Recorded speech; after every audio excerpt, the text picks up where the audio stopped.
So, dear friends, in our study of the Catechism yesterday, we were looking at heavenly realities, the things that are to come. So, eschatology, as it's called, the death, judgment, heaven, hell, and we can slip in purgatory there as well. So, these things that are so incredibly important and yet all invisible to us. So these are the things that actually matter forever. Even getting our head around that concept. Forever. Like, forever.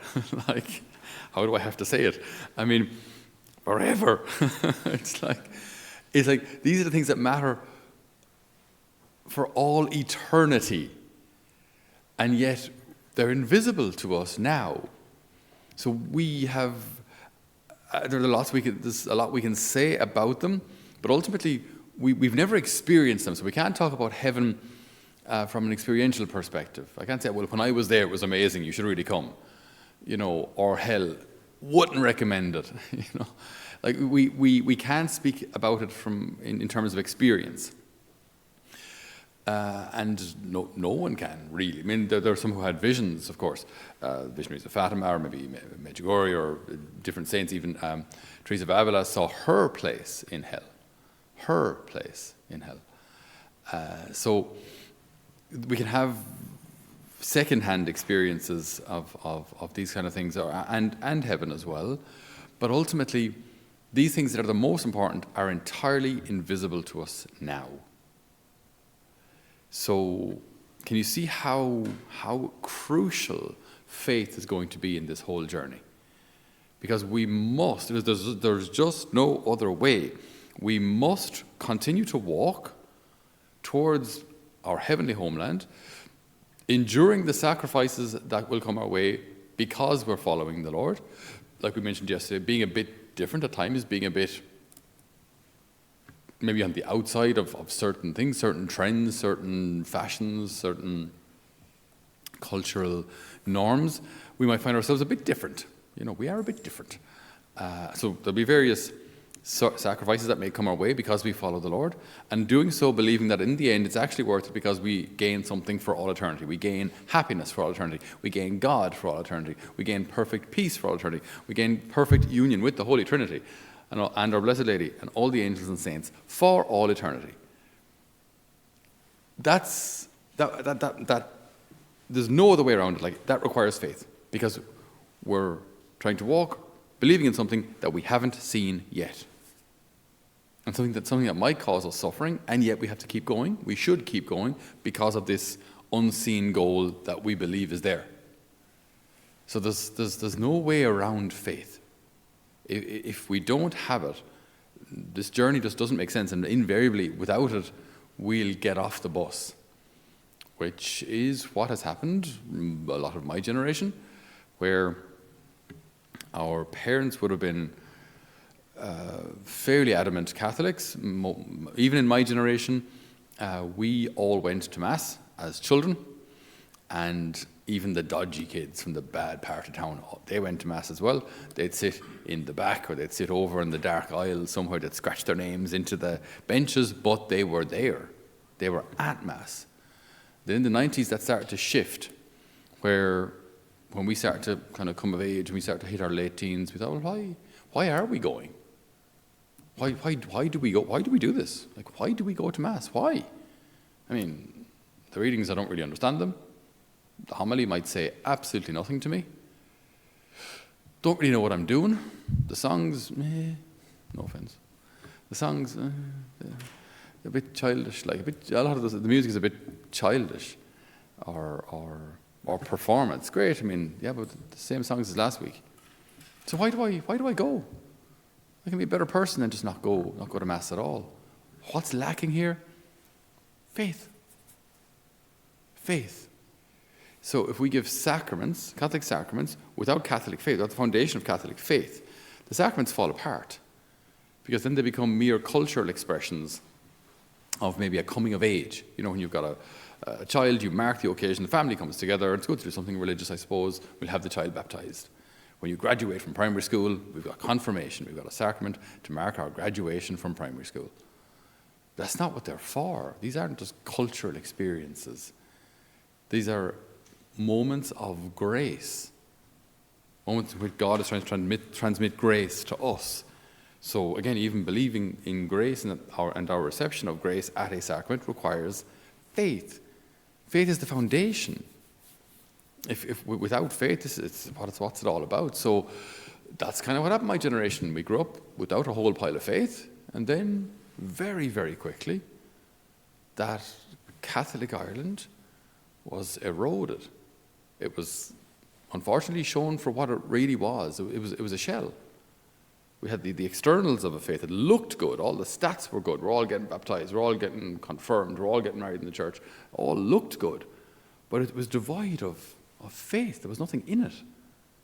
This is a broad strokes. Of course, there were some people with wonderful faith. But, I mean, for the most part, you look at mass attendance, you look at the fact that in 1965, there were 1,400 seminarians in Ireland. 1,400 seminarians in one little country like Ireland. 1,400. Now there are 26-ish.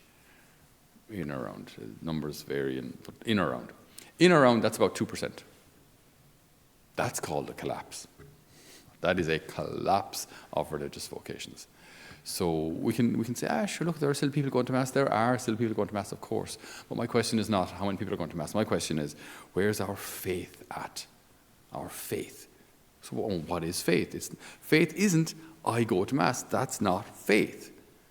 We need faith to appreciate and receive what's going on at Mass in an efficacious way. But faith isn't, I go to Mass.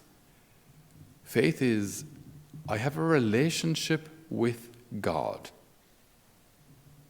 It's not I go to Mass, it's I have a loving relationship with God.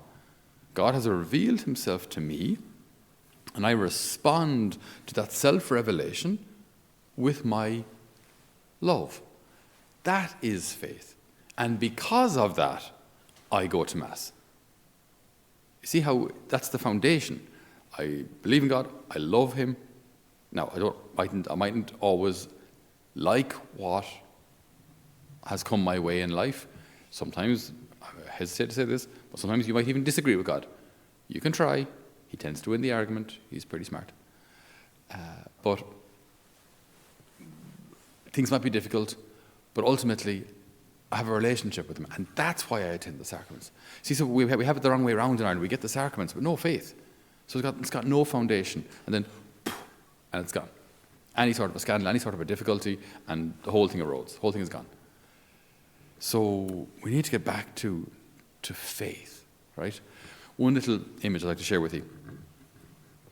St. Teresa of Avila. She was born in 1515. She became a Carmelite sister at the age of about 20. And about 19 years later, she has a conversion experience. So she's already a sister for 19 years, and she has this experience of seeing an image of the Lord crucified. I think it was a real image of the Lord crucified, and it just struck her. He did this for me. And then she has this mystical experience where the Lord showed her place in hell. She was a nun. She wasn't even bad. She hadn't killed anyone. She didn't have a crystal meth lab in the back of her cell and illegally selling drugs out the window or something. Like, she wasn't a bad person by today's standards. But she wasn't loving the Lord as she could have or as she was called to. And then the Lord showed her something very interesting. He showed her what looked like an onion, a cross-section of an onion, right? So like different concentric circles, okay?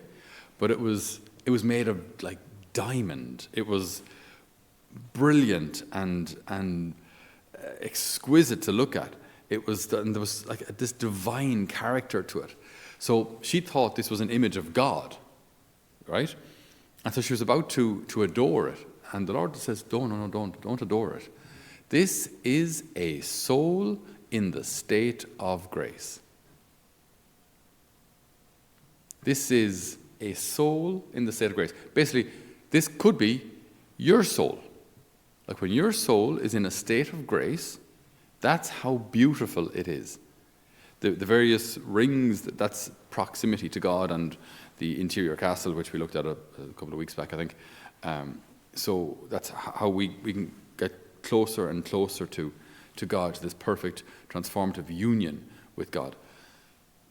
But the whole thing, your soul in a state of grace, is something really brilliant and beautiful.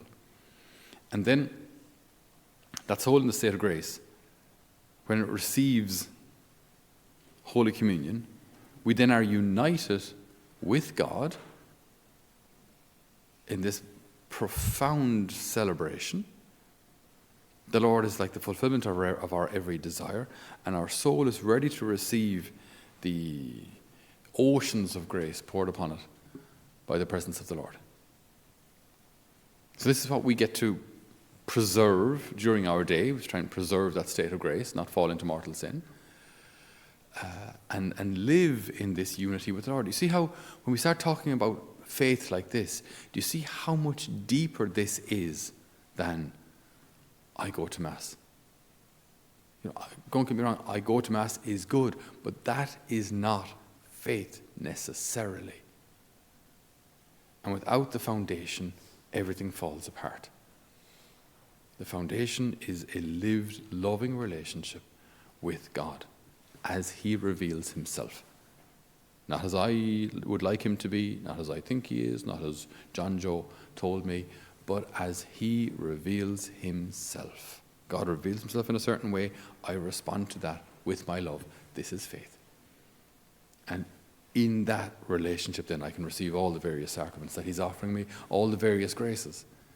It's a beautiful reality to live in. And I think it's a wonderful image just to hold in our minds.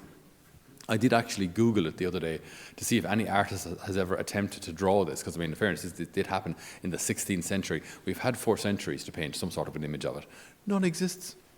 Not a one. So I'm going to have to get AI to do it. That's what I've never used AI before. This is exciting. Okay. But because the beauty of the soul united with God. The beauty of the soul united with God.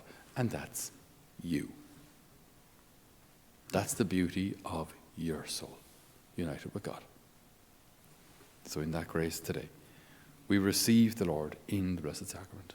We receive Him in Holy Communion, for Him to be our life, our purpose, and our goal. Amen. Dear friends, Father Patrick from Holy Family Mission here, wishing you a happy Advent. We are in our 10th year here in Holy Family, and we've welcomed over 110 young people to our course of faith formation for the 9 months that they spent here, and it's been a great honour to see how they've grown in this greenhouse of faith here. We've launched our Christmas raffle, our Christmas appeal for this year. The top prize is a trip to Medjugorje. We would ask you to prayerfully discern if you'd like to support our mission here. Hopefully Holy Family has blessed you in some way, either directly through the retreats that we hold here or through our online apostolate. So if it has, please consider supporting our mission here. We would be greatly, greatly appreciative of it. Know of our prayers for you. In order to donate, click on the link below, and we'll probably see you in the future. God bless you. Bye now.